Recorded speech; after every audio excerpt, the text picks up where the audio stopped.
I'm so tired. Oh, it's been the longest 2 days ever. Rylan and I are together because Rylan and I are together right now because we just had Brooklyn's wedding yesterday. Yep. I decided I would drag Rylan in this bedroom to film a quick video with me because Rylan actually not really but she just graduated high school in May. Yep, the short version of my story is like I didn't really know I was graduating early. Then I decided in March, graduated in May, applied to college in July, and then got in. Like I got into the second semester. I'm going to college in January. So I asked y'all if you had any questions and we have them right here and we're going to give you our how to survive high school and college advice. How to escape drama. Okay, any thoughts? Honestly, high school, you don't have to be in it yourself, but there's always gonna be drama. I would just mind your own, do your own thing. People sometimes get their feelings hurt about things that don't really involve them, so it's like, just live your life for you and call it a day. Drama in high school is honestly unavoidable. Unavoidable. That's what I'm saying. Is unavoidable. Yeah. You can't pretend to like want to avoid it because it's inevitable and you will encounter it anyway. So the best thing to do is to not try to not have any drama, but to learn how to adapt your life to work through it. Just don't let it like affect your you. I'm a senior working 2 jobs right now and studying to retake the ACT. How do I manage my stress? So both of us, we obviously work for this kind of stuff, but Rylan also works. When I was in high school, I worked at like a, I guess, fast food. It wasn't fast food, it was Bahama Bucks, so it's like a food service. Food. Now you're trying to count Bahama Bucks as fast food. Well, it is. It's under the food service. Anyway, I worked at Bahama Bucks. Make sure you're keeping up with your schedule, like getting enough sleep. The Bahama closed at 10, so it was like after that, you know, study for an hour, go to bed, like wake up, school. So for me, it wasn't too bad. I'm not sure, like on the ACT, I really didn't ever like do any ACT prep. I just like took it and did it 5 times and then just like. In college, I also was doing this, so full-time and then full-time school, and then up until this semester, I was also working part-time at a neuropsychology clinic, and during the summer, I worked in the emergency room. So I worked multiple jobs all at once, and I disagree with Rylan. Unfortunately, I did find it very, very hard to manage my time. I think it was a lot going on all at once, which is part of why I'm not doing another part-time job this semester while I'm doing my MCAT prep. And I think that is kind of what you have to decide is like, how much can I realistically manage here? And I understand that like sometimes dropping work isn't an option. So maybe that is lessening your credit load. Maybe that is, you know, managing ACT studying so it's on the weekends when you're not working, or trying to find some sort of balance there because it is hard. Okay, this one is asking what is a good deal breaker? I will say Rylan and I have encountered quite a few deal breakers. For me, in my experiences for dating and relationships, I know lots of people don't think I've had relationships because I never show them publicly. I have, but I would say like the biggest red flags that I have missed that I wish I hadn't was my significant other trying to like isolate me from my friends, but in a way I wasn't expecting. It comes in a way where it's like if your significant other is ever talking bad about your closest friends, that should be a deal breaker, and that is something I didn't acknowledge. You shouldn't have some kind of relationships, which is unfortunate. If you date anyone and they're like gaslighting or like manipulative from like the beginning, and sometimes it's really hard to tell. Like if you feel like, oh, I have to do this because they're gonna get mad at me if I don't, like that should not be like something you have to like. I will tell you, your body always, you know, like you'll know, and it's like, and you'll try to convince yourself. Yes, that's the hard part. Is your but you like do. I have to explain this to like my friends sometimes because they're like when they're going through things, I'm like your heart and your mind will fight, and like you know it's happening. Like your heart's like, oh, I want to love them, like I want love, and then your mind's like, girl, this is awful. You're literally going through it. Like what is going on? But it's like you'll know in your gut, and like you should not put up with that. Like if you know, then just like. Yep. How you guys make friends. Okay, this is a common misconception I wanted to address here. I do not really have that many friends. I know, like, people think for some whatever reason like we do. I can count on, like, one hand the amount of friends I actually have. So, no, I didn't eat lunch in the lunchroom my entire high school experience. I ate in the teacher's room, in the back room, in the teacher's, like, cubby. Like, not with the teachers, by myself. I did not eat with the popular kids. I have a lot of friends, but I struggle to find good friends. For me, like making friends is pretty easy because I'm super social. And so like just talking to people, like just go and talk, say hi, like when you want. I don't know, it's like sometimes it's out of people's comfort zone, but like, you know, compliment someone on their shoes, say hi to their, you know, whatever. Like just if you're nice, then people will like want to be around you and it's really easy to make friends. Hey Grant, come here. I noticed someone like creaking. Come tell people how to make friends. Gonna come sit on the bed. How to make friends? How would you say is the best way to make friends in high school? Well, I'm homeschooled, so You're in high school. that doesn't really help. How do you make friends? In high school era. I think just being open with people and like vulnerable and like showing them your like true self, Yeah, that's and not like putting up walls with people. I think people really enjoy it when you like show your true self and like can relate to people on multiple things. Yeah, good answer. That's all I got. All right, I'm gonna go take a shower. Bye. What are best studying methods to memorize things? For me, this is like the most random thing. You have to like find a connection that makes zero sense. Things like with the letters. And I'm trying to like think of an example. You are making zero sense I know. right now. I would say the best studying methods to memorize things. I've been in some pretty intense like anatomy classes. I took neuroanatomy, which you basically have like 300 terms a week that you're tested on. It's pretty intense. The best way to memorize things for me is to make the stuff have a personal connection to you. So if you can find the term and make some like connection with like a weird memory you have or something like that, you'll remember things a lot better if you apply it to your life or find some sort of like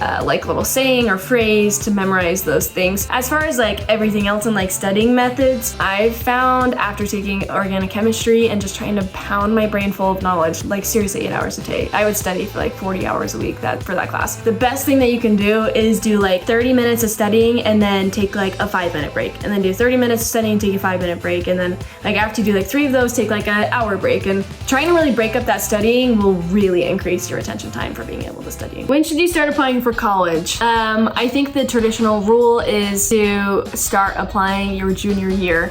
So you should take like the ACT. No, senior.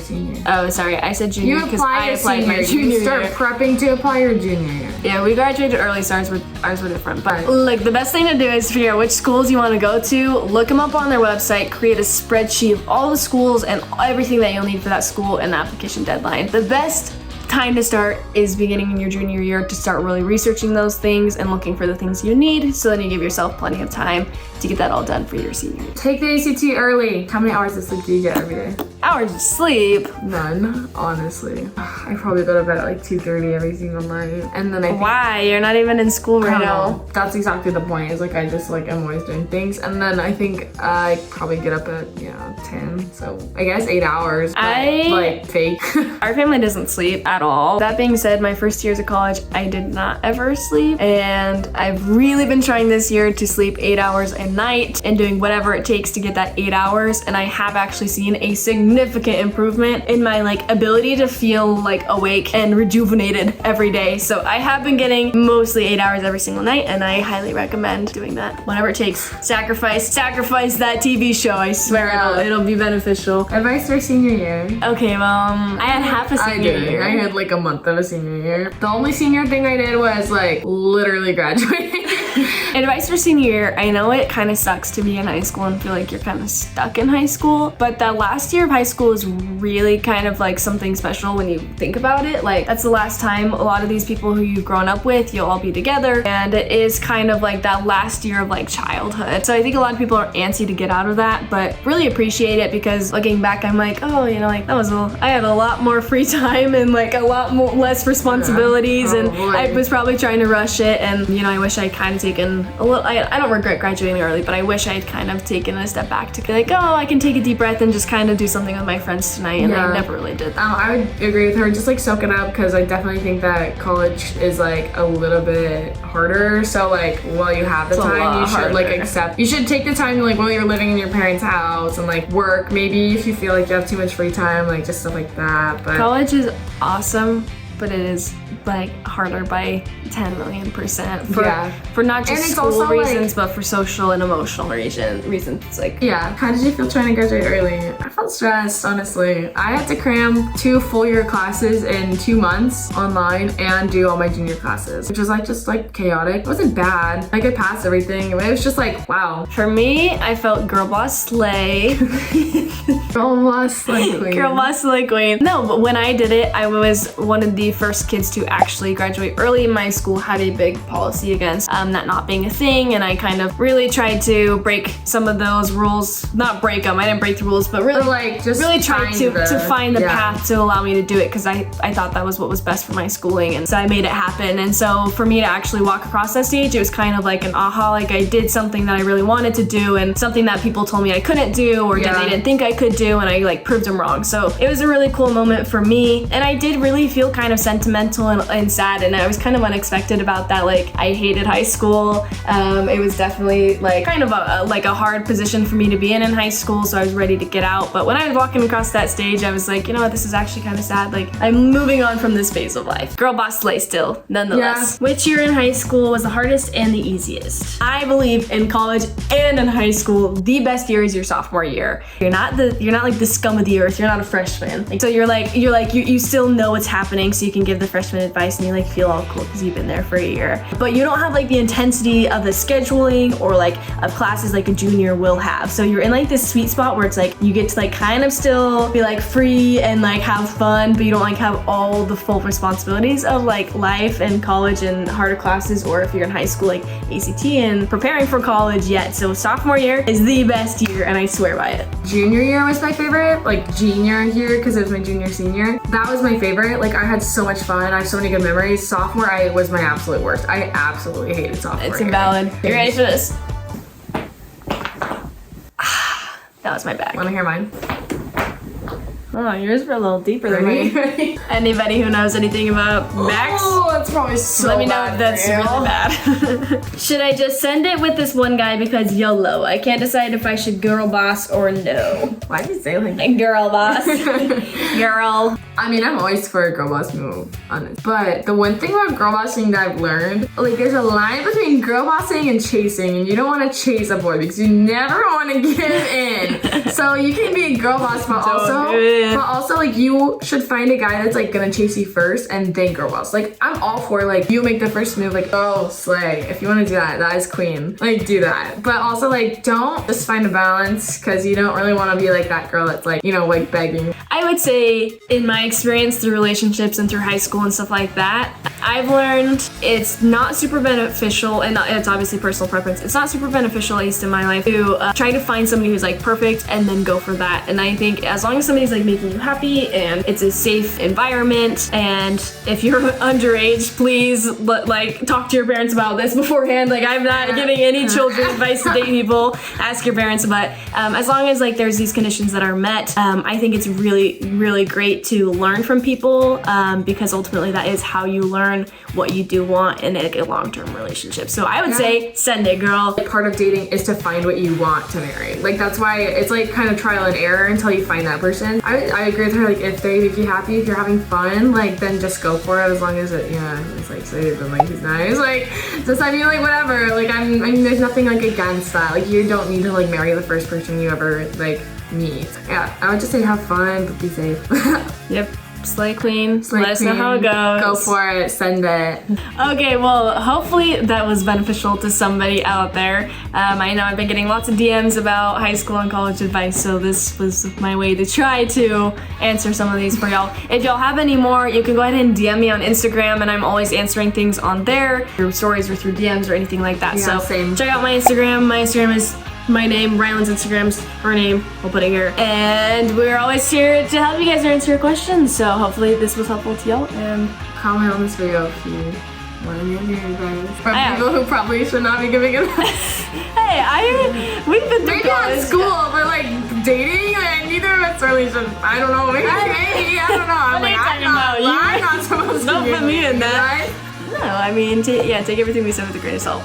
That's our opinion. Everything we said is legally not held with us. And see.